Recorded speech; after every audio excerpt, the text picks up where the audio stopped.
Teman-teman, terima kasih kita dapat berjumpa kembali di pelajaran ini. Kalau ini adalah pelajaran yang pertama buat Anda, saya mau menyampaikan selamat datang di video ini. Kalau boleh saya menyarankan untuk melihat video-video sebelumnya, sehingga saudara lebih mengerti akan ajaran-ajaran ini. Anda bisa klik di link bawah untuk video-video sebelumnya. Di video ini, saya akan meneruskan pelajaran kita dari buku Yohanes, pasal 4. Saya akan membahas dari ayat 46 sampai ayat 53, yang berjudul, "Jika kamu tidak melihat tanda dan mujizat, kamu tidak percaya." Yohanes, pasal 4, ayat 46. Maka Yesus kembali lagi ke Kana di Galilea, di mana ia membuat air menjadi anggur. Dan di Kapernaum ada seorang pegawai istana, anaknya sedang sakit. Di sini kita dapat melihat peta. Yesus berangkat dari Yudea ke Samaria dan tinggal di Sikar selama 2 hari, karena orang-orang Sikar mau dia tinggal di sana untuk memberitakan akan keselamatan. Setelah itu Yesus melanjutkan perjalanan ke Kana di Galilea. Dan dikatakan di Kapernaum ada seorang pegawai istana, anaknya sedang sakit.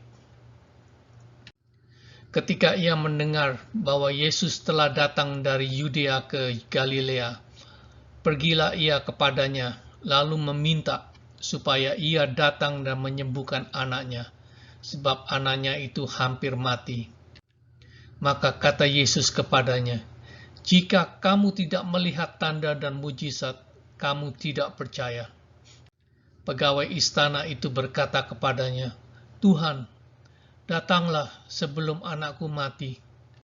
Kata Yesus kepadanya, "Pergilah, anakmu hidup." Orang itu percaya akan perkataan yang dikatakan Yesus kepadanya, lalu pergi. Ketika ia masih di tengah jalan, hamba-hambanya telah datang kepadanya dengan kabar bahwa anaknya hidup. Ia bertanya kepada mereka, "Pukul berapa anak itu mulai sembuh?" Jawab mereka, "Kemarin siang pukul 1 demamnya hilang." Maka teringatlah ayat itu bahwa pada saat itulah Yesus berkata kepadanya, "Anakmu hidup." Lalu ia pun percaya, ia dan seluruh keluarganya. Inilah kenyataan dari hidup ini di banyak orang di dunia ini. Teman-teman, tahukah Anda bahwa semua manusia-manusia di dunia ini adalah penting di hadapan Tuhan? Kasih Tuhan terhadap kita semua lebih tinggi dari langit, lebih dalam dari lautan yang dalam. Dari permulaan, sebelum manusia diciptakan, Tuhan sudah merencanakan dan memikirkan semua-muanya.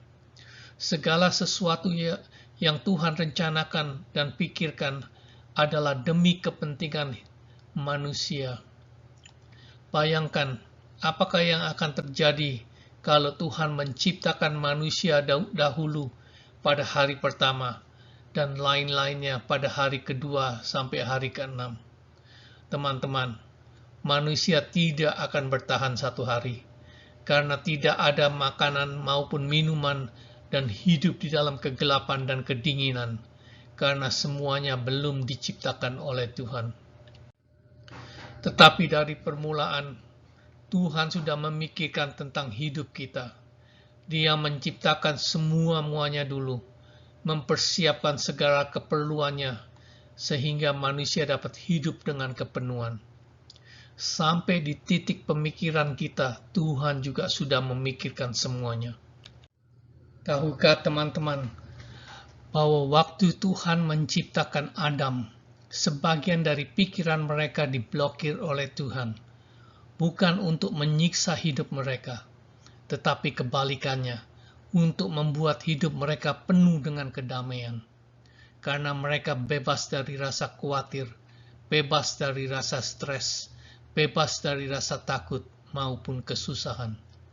Dari permulaan, Tuhan hanya ingin mempunyai hubungan yang erat dengan ciptaannya, seperti seorang bapak yang mencintai anak-anaknya. Teman-teman, pikirkan kembali. Waktu Adam dan Hawa tinggal di Taman Firdaus, ada kekurangan apakah di dalam hidup mereka? Binatang-binatang pun hidup rukun satu sama lainnya. Tetapi teman-teman, dari permulaan setan-setan hendak menghancurkan hidup manusia. Karena manusia adalah ciptaan Tuhan, dan setan dari permulaan berusaha keras untuk merusak apa yang Tuhan ciptakan.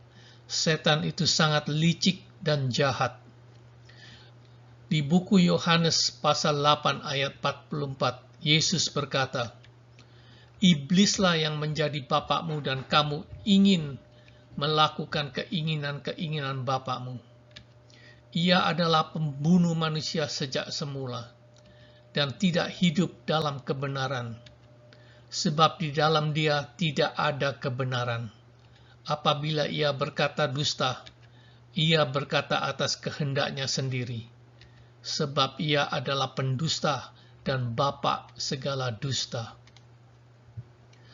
Teman-teman, perhatikan apa yang setan katakan kepada Hawa di dalam buku Kejadian pasal 3 ayat 4.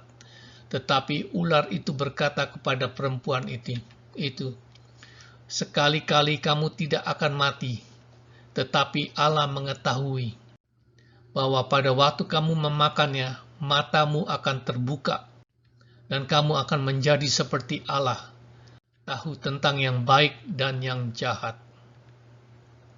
Setan berkata, waktu kamu memakannya, matamu akan terbuka. Kamu akan tahu tentang yang baik dan yang jahat. Tahukah teman-teman, waktu Tuhan menciptakan Adam dan Hawa, mereka tidak buta matanya. Mereka melihat semuanya. Adam menamakan semua binatang yang dilihatnya. Di sini jelas dikatakan bahwa mata hati dan pikiran kita diblokir oleh Tuhan demi kedamaian hidup mereka. Teman-teman, bayangkan kalau kita masih mempunyai pikiran yang lugu seperti itu. Betapa bahagianya dan damainya hidup kita ini, tanpa ada rasa khawatir, rasa stres, rasa kecewa, rasa takut, rasa sedih, maupun rasa penderitaan. Dari saat itu, setan-setan terus berjuang untuk menghancurkan hidup manusia sampai hari ini. Bagaimana cara setan-setan menghancurkan kehidupan manusia? Yaitu menjauhkan hidup kita dari Tuhan Allah Bapa. Bagaimana setan-setan menjauhkan hidup kita dari Tuhan Allah Bapa? Teman-teman, tidak lain dari kekhawatiran. Inilah hasil dari memakan buah terlarang itu, yang kata setan kita akan menjadi seperti Allah. Mata kita terbuka, yang bukan lain hidup kita sudah tertipu, yang sekarang manusia menjadi khawatir akan hidup mereka, khawatir akan hidup anak-anak mereka, khawatir akan kesehatan mereka, khawatir karena tidak punya ini, khawatir karena tidak punya itu, khawatir akan pekerjaan mereka. Dari waktu kita membuka mata kita dari tidur, sudah khawatir akan apa yang harus kita lakukan atau apa yang belum kita lakukan. Sampai kita mau tutup mata, sudah khawatir akan hari besok. Sebagaimana Tuhan memblok sebagian dari mata, hati, dan pikiran Adam dan Hawa demi kedamaian hidup mereka, begitu juga setan-setan selalu memblok sebagian dari mata, hati, dan pikiran kita dengan kekhawatiran hidup ini, sehingga kita tidak dapat melihat akan kasih dan kuasa Tuhan yang sudah mengulurkan tangannya setiap hari untuk menolong hidup kita ini.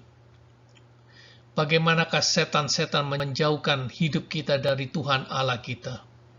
Teman-teman, jawabnya adalah uang. Karena kekhawatiran akan hidup ini, uang menjadi Tuhan di dalam hidup banyak orang. Uang menjadi pokok dari hidup mereka. Dari saat mereka membuka mata mereka, sudah memikirkan soal uang. Teman-teman, lihat dari lingkungan kita. Lihat dari kejahatan-kejahatan di sekitar kita. Dari perampokan, pembunuhan, penindasan, korupsi, jabatan sampai di dalam rumah tangga, pertengkaran sampai perceraian. Banyak dasar dari semua itu adalah karena uang. Bahkan kita sendiri mau melakukan apa saja untuk uang. Banyak dari orang-orang tidak dapat beribadah ke gereja untuk memuji nama Tuhan dan berterima kasih kepada Tuhan karena mengejar uang. Selalu ada ini, selalu ada itu setiap minggu. Tuhan tahu bahwa kita perlu uang untuk hidup ini. Tuhan tahu betapa uang sudah menjadi bagian penting di dalam hidup ini. Oleh karena itu, Tuhan memberi semua orang kepandaian, ilmu, kepintaran, sehingga melalui kepandaian dan ilmu kita ini, kita dapat bekerja dan mencukupi keperluan hidup kita ini. Tetapi teman-teman, setan selalu memutarbalikkan semuanya. Apa yang baik dari Tuhan dijadikan jelek di dalam hidup kita. Uang-uang yang Tuhan memberkati kita digunakan oleh setan-setan untuk membujuk hati nurani kita dengan menggiurkan hati kita dengan hal-hal materialitis atau keduniaan. Sehingga kita ingin memiliki yang lebih baik, yang lebih besar, yang lebih banyak, yang lebih mewah, yang akhirnya membuat kita terikat oleh hutang-hutang yang membuat kita harus bekerja lebih berat dan lebih panjang lagi waktunya. Sehingga waktu untuk Tuhan adalah suatu yang tidak memungkinkan. Tuhan memberi kita uang yang kita miliki ini untuk membiayai hidup kita. Tetapi setan-setan menipu hati banyak orang, sehingga karena uang-uang ini, mereka berubah hidup mereka. Mereka hidup penuh dengan kesombongan, menindas atau menekan hidup orang-orang, memperlakukan pegawai-pegawai mereka dengan tidak jujur dalam pembayaran, tidak bertindak adil terhadap mereka, suka menghina orang-orang yang tidak punya. Mulai menggunakan uang yang Tuhan berikan untuk hal-hal yang tidak berkenan di hadapan Tuhan, seperti membeli narkoba, mabuk-mabukan, pesta dengan banyak perempuan-perempuan, tidak menghiraukan istri atau anak-anaknya lagi, mempunyai simpanan-simpanan atau istri muda karena sudah mempunyai uang berlebihan. Mereka sudah tidak sadar lagi dan jauh dari kebenaran. Mereka tidak tahu lagi bahwa semua ini hanya gula-gula yang menyelimuti racun-racun melalui kesenangan hati nurani kita yang dimana akan membuat Tuhan Allah murka terhadap hidup mereka. Mereka tidak sadar bahwa mereka berjalan menuju ke dalam jurang yang dalam. Dan itulah teman-teman yang setan maui di dalam hidup kita. Masuk ke dalam jurang yang dalam yang tidak bisa ditolong lagi. Teman-teman, sangat penting buat kita untuk memperhatikan dan mengingat Tuhan memberi kita uang untuk mencukupi dan membiayai hidup kita, sehingga kita hidup di dalam kepenuhan. Tidak ada kekurangan di dalam hidup kita ini. Oleh karena itu teman-teman, kita harus mulai memperhatikan bagaimana, kemana, dan untuk apa kita menggunakan uang-uang kita ini. Gunakan uang-uang ini demi kemuliaan nama Tuhan. Beli keperluan-keperluan yang dibutuhkan dalam hidup kita sehari-hari dulu. Banyak yang akan ditawarkan kepada kita di dunia ini. Tetapi beli menurut kemampuan kita. Jangan mempergunakan uang untuk hal-hal yang hanya membuat kita sombong atau mempunyai prestasi yang tinggi, maupun yang akan menjauhkan kita dari Tuhan Allah Bapa kita. Jadilah orang yang rendah hati. Kalau kita menyewa pegawai, bersikaplah adil dengan gajinya. Jangan mencekik gajinya yang tidak sesuai dengan pekerjaannya. Karena mereka mempunyai keluarga juga seperti kita, yang Tuhan juga mau menghidupi mereka. Kalau kita digaji orang untuk bekerja, kerjakan dengan tulus hati dan benar. Jangan bermalas-malasan atau menipu, yang membuat orang marah. Tuhan tahu dan melihat semuanya. Menolong orang-orang yang memerlukan. Tuhan berkata lebih baik memberi daripada menerima, karena dengan memberi kita akan menerima harta kita di dalam surga. Teman-teman, jangan bertengkar, jangan melakukan yang tidak adil dan tidak benar dengan istri dan anak-anak kita karena uang, maupun terhadap saudara-saudara dan teman-teman kita. Tuhan selalu ingin menjangkau hidup orang-orang yang jauh dari Tuhan.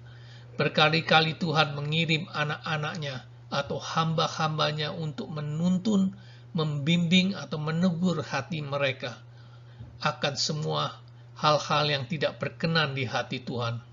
Berkali-kali Tuhan memanggil mereka untuk kembali ke jalan yang benar, yaitu jalan Tuhan. Tetapi mereka pun tidak mau mendengar dan memperdulikan, malah menghina dan mengusir anak-anak atau hamba-hamba Tuhan dari hadapan mereka. Karena mereka merasa hidup cukup punya duit dan tidak perlu Tuhan. Teman-teman, itu suatu kenyataan di hidup ini. Berpuluh-puluh tahun saya ada di dalam pelayanan dan banyak saya melihat akan hal ini. Mereka tidak berminat untuk hidup di dalam Kristus Yesus.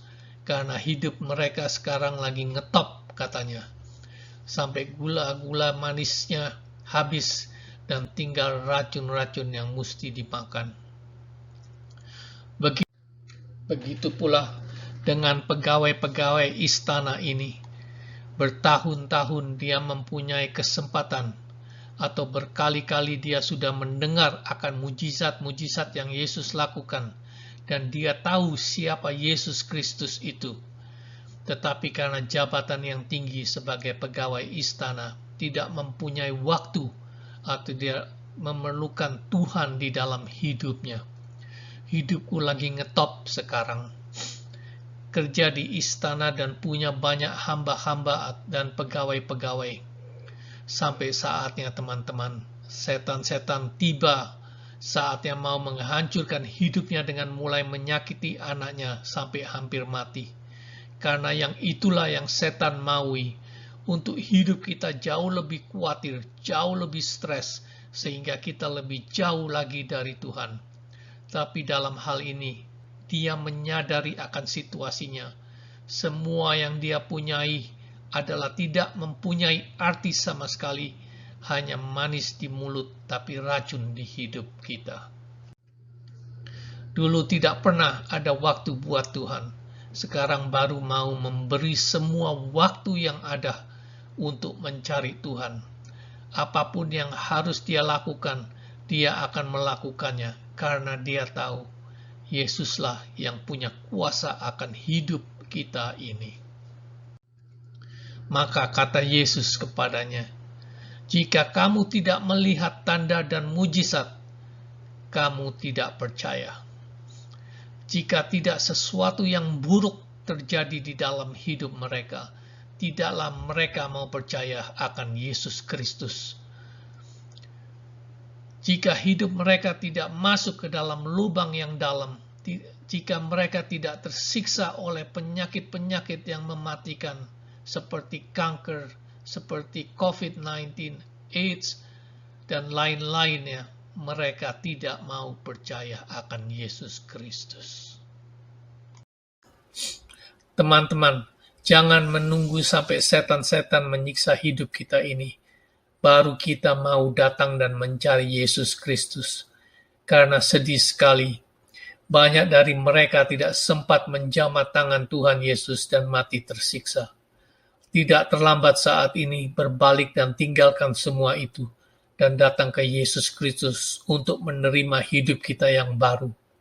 Atau mulai lagi kembali hidup kita bersama Yesus Kristus. Mengutamakan Dia di hidup kita ini melebihi dari semua material-material di duniawi ini. Teman-teman, Tuhan dari permulaan sudah tahu apa yang kita perlukan dalam hidup ini. Sampai sekarang Tuhan masih tahu apa yang kita perlukan di dalam hidup ini. Dan Dia akan memberikan apa yang kita perlukan. Di buku Yeremia pasal 1 ayat 5, Tuhan berkata, "Sebelum aku membentuk engkau dalam rahim ibumu, aku telah mengenal engkau. Dan sebelum engkau keluar dari kandungan, aku telah menguduskan engkau." Teman-teman, saya akan menutup ajaran ini dengan perkataan Yesus di buku Matius pasal 6. Matius pasal 6. Karena itu aku berkata kepadamu, janganlah khawatir akan hidupmu, akan apa yang hendak kamu makan atau minum, dan janganlah khawatir pula akan tubuhmu, akan apa yang hendak kamu pakai. Bukankah hidup itu lebih penting daripada makanan, dan tubuh itu lebih penting daripada pakaian? Pandanglah burung-burung di langit, yang tidak menabur dan tidak menuai, dan tidak mengumpulkan bekal dalam lubung, namun diberi makan oleh Bapa-Mu yang di surga. Bukankah kamu jauh melebihi burung-burung itu? Siapakah di antara kamu yang karena kekhawatirannya dapat menambahkan sehasta saja pada jalan hidupnya? Dan mengapa kamu khawatir akan pakaian? Perhatikanlah bunga bakung di ladang, yang tumbuh tanpa bekerja dan tanpa memintal. Namun aku berkata kepadamu, Salomo dalam segala kemegahannya pun tidak berpakaian seindah salah satu dari bunga itu. Jadi jika demikian Allah mendandani rumput di ladang yang hari ini ada dan besok dibuang ke dalam api, tidakkah Ia akan terlebih lagi mendandani kamu, hei orang yang kurang percaya? Sebab itu, janganlah kamu khawatir dan berkata, apakah yang akan kami makan? Apakah yang akan kami minum? Apakah yang akan kami pakai? Semua itu dicari bangsa-bangsa yang tidak mengenal Allah. Akan tetapi, Bapa-Mu yang di surga tahu bahwa kamu memerlukan semuanya itu. Tetapi, carilah dahulu kerajaan Allah dan kebenarannya, maka semuanya itu akan ditambahkan kepadamu. Sebab itu, janganlah kamu khawatir akan hari besok, karena hari besok mempunyai kesusahannya sendiri. Kesusahan sehari cukuplah untuk sehari. Jadi teman-teman, mengapa kita masih meragukan dan khawatir akan hidup kita ini, sehingga kita tidak mempunyai waktu untuk Tuhan? Dikatakan di sini, cari dahulu kerajaan Allah dan kebenarannya, yaitu Yesus Kristus. Beri hidup kita, mulai hidup kita dengan Yesus Kristus. Mulai hidup kita dengan doa. Jangan khawatir akan hidup kita ini. Teman-teman, jangan menunggu lebih lama lagi. Kalau Anda sudah siap untuk dilahirkan kembali, karena sudah percaya akan Yesus Kristus dan mau menerimanya sebagai juru selamat Anda, marilah berdoa dengan saya dan percayalah dalam hati masing-masing. Mari kita berdoa. Ya Tuhan, Allah Bapa kami di dalam surga, maafkan untuk semua dosa-dosaku ini. Saya percaya Yesus adalah anak tunggal-Mu yang datang ke dunia ini, tersiksa dan mati di kayu salib untuk menebus dosa-dosaku. Aku percaya pada hari ketiga Engkau bangkitkan Yesus di antara orang mati. Yesus, terima kasih untuk pengorbanan-Mu. Karena aku percaya Darah yang Engkau curahkan di kayu salib adalah darah yang menghapus dosa-dosaku. Datanglah ke hidupku ini, tuntun hidupku mulai hari ini. Engkaulah penggembala dan sumber hidupku. Terima kasih Allah Bapakku.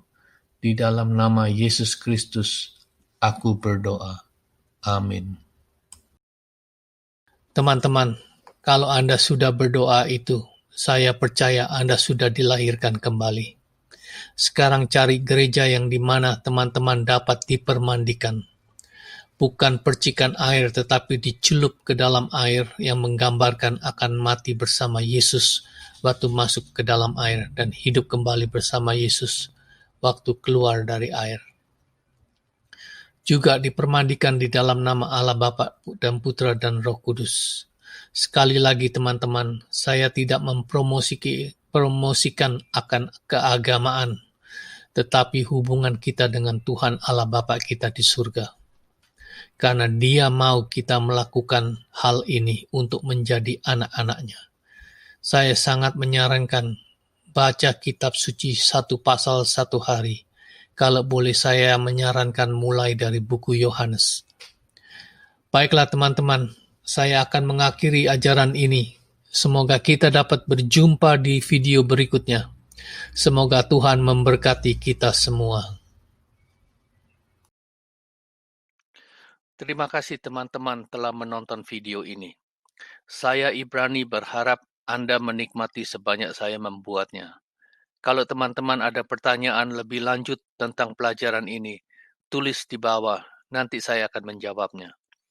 Silakan subscribe dan sampai jumpa di video berikutnya.